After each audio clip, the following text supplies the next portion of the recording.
Hey there, folks. Welcome to Spectrum Pulse. We talk about music, movies, art, and culture.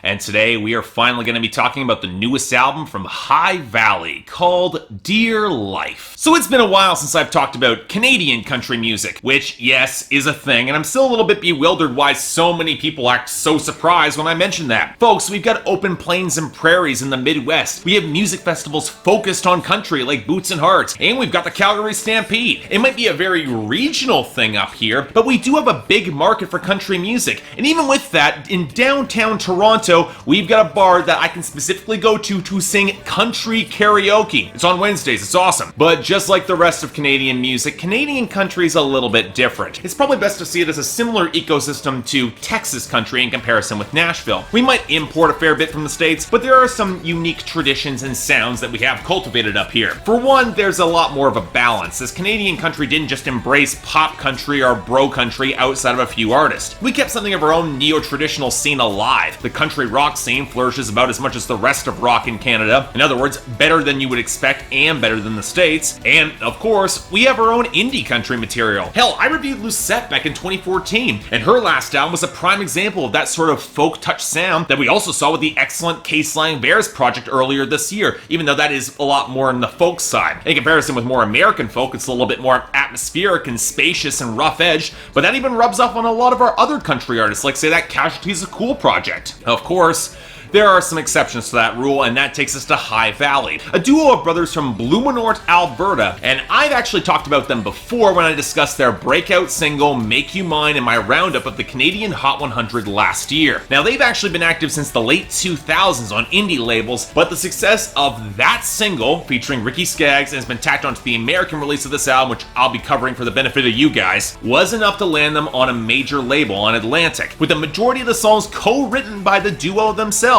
And look, it's hard not to see Atlantic preparing to pitch them as an earthier, less polished version of Florida Georgia Line now that the neo-traditional scene's starting to take back over, but I had hoped these guys could clean up with some great harmonies to boot, especially given how great Make You Mine is. So okay, was I right? Alright folks, I have to be brutally honest with you here. There are times when my critical faculties get a little bit short-circuited and I end up falling back on my own instinctual emotional reactions. And when I was listening to this High Valley record, the rational part of my mind was telling me how much it sounds like Mumford & Sons hooked up with Florida Georgia Line and occasionally discovered that they wanted to cover Brooks and Dunn, but every other part of me was having an absolute blast listening to this album. Let me stress that Dear Life is not a particularly deep or intelligent album, but it is a riotous blast of high-octane bluegrass and folk-inspired country that is too damn catchy and earnest for me to care all that much. In other words, this is everything Florida Georgia Line should have ever tried to be. It was never going to be all that smart, but if you kept the momentum and the melodic groove strong, you will hook a defined audience. Maybe not for long, I can't exactly say how much replay value an album this simple and relentless will have, but it does everything it needs to do, and it does it really well. I enjoyed the hell out of this album. You know what the amazing thing is? Again, the formula that High Valley bring to the table isn't that complicated, at least on the surface, especially when you consider how much of it is otherwise cribbed from Nashville's playbook when it comes to modern country. Joey Moy might not have produced this album, but his hallmarks are all over the record in the big rolling grooves, blending choppy acoustic strums and slightly heavier percussion that keeps up the tempo against the tightly arranged vocal harmonies. And this is where you can tell that High Valley were taking notes from what worked with Florida Georgia Line in order to refine that sound. Melodies that trended towards warmer tones, major chords, a real bass line to define the grooves, and more organic percussion. You barely hear a drum machine on this album. Now, let me stress that it's not always perfect in this regard. They try to slip in a more manufacturing beat into I Ain't Changing, a track along with the big string sections on Memory Makin' and the hand claps on Young Forever and She's With Me feel a tad too slick for their own good, but for the most part, it's a formula that pulls out some shockingly impressive dividends in terms of tightly written modern country folk songs. The layered acoustic rollick of the title track against the expansive melodic background, the rootsy country stomper of Roads We'd Never Taken that's borderline bluegrass to the fast-picked banjo, the seething lower tones of IBUB, the choppy electric strums that color the slicker effects around Soldier that I ended up liking for many of the same reasons I like Tomorrow Never Comes by the Zac Brown Band, and then that huge hook on Young Forever. See,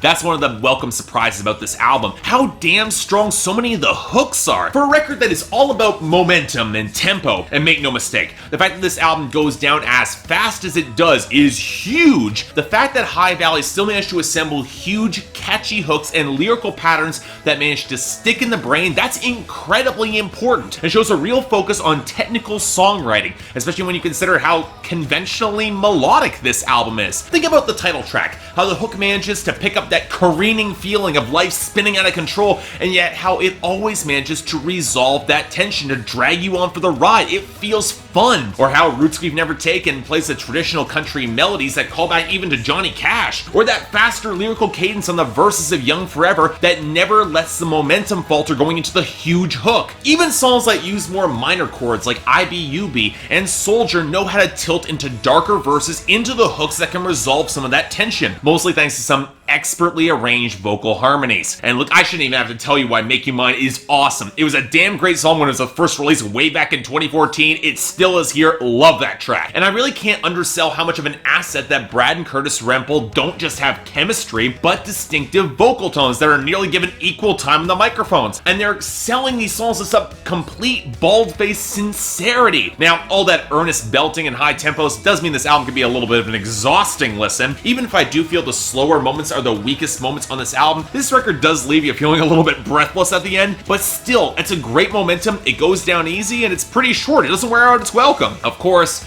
this takes us to the content, and really, does anybody really give a damn what these guys are actually saying when they deliver it with so much energy and charisma? Yeah, I know it's not really much of an excuse, even though I can tick off a whole lot of artists today, especially in hip-hop, who use that excuse. But to be fair, while High Valley aren't writing deep songs, the lyrics and content only really become an issue when they seriously stumble or misstep. Take the opener, She's With Me, where it's clear that they're over the moon that this girl is just out of their league, and yet she's with them. But okay, women don't just happen to you guys. That's not a good turn of phrase there. Then there's Don't Stop, which had the pseudo-inspirational message of not stopping whatever you do, okay? And then there's Soldier. Look, I like the song on an instrumental and melodic level, and I know they didn't write it, but all that talk about the red, white, and blue on the hook and being this girl's soldier, it's a little bit ridiculous when you know they're Canadian. But okay, for the most part, the lyrics aren't so much bad as they are kind of thin. They're young, they're wild, they're in love, and riding out the waves of success while still trying to maintain who they are. Sure, it's all kind of on the nose, a little bit too much so, and I Ain't Changing, which stops just short of rural pride pandering, but definitely gets close to that point. But again, these songs have a simple-minded focus and purpose, and they work for what they're trying to do. So look, you won't catch me saying this is a smart or insightful or deep record, because look, it's not. But for what it's trying to do, again, it doesn't need to be. It's a country stomper in the vein of a good solid Brooks and Dunn album, cribbing the best elements of groove and tempo from modern folk to create a more grounded and organic record that will still fit snugly into the Nashville sound. I can see this playing on the radio, and the sooner the better. Is it straight-facedly corny and earnest to a fault? Well, duh, of course it is. But that's country music, and that's more of a feature than a flaw, and it does wonders to highlight the emotions that these sorts of big, hard-on-your-sleeves love songs and the hooks that back them up. In short, I enjoy the hell out of this album. I'll say it again. It's getting a very light 8 out of 10 from me, and a hearty recommendation. Again, it might be as simple as your average bro country album, but it avoids some of the worst tropes of that genre, and it's got the tempo, the grooves, the flow, and the earnest power that so much of that genre was terrified to really embrace. In other words, if High Valley is Canadian country's big foot into the modern American mainstream, it couldn't come at a better time, and I'm so happy it's here. Definitely check this out. You will not regret it. It's a lot of fun. So yeah, thanks a lot for watching. I'd like to like and subscribe. I'd be more than grateful. I got the poll up here, but really I don't know why you bother. You guys will listen to this. You'll probably think it's awesome. I had a ton of fun with this album. You probably will too. Seriously, check it out. So much fun. Beyond that, anything else I might be able to do to improve my presentation, I'm all ears. But if you guys want to get a chance to add more albums to my schedule or vote on what's coming up on that schedule, there's a link to my Patreon. 3 times a week, Tuesdays, Thursdays, and Saturdays, you guys have the option of voting, and for the higher tier members, on Saturdays, you have the option of adding albums to that schedule. So far, it's been a really fun experiment, and I'm really enjoying what we've coming up on the schedule. So until then, I'm Mark, you're watching Spectrum Pulse, and I'll see you next time.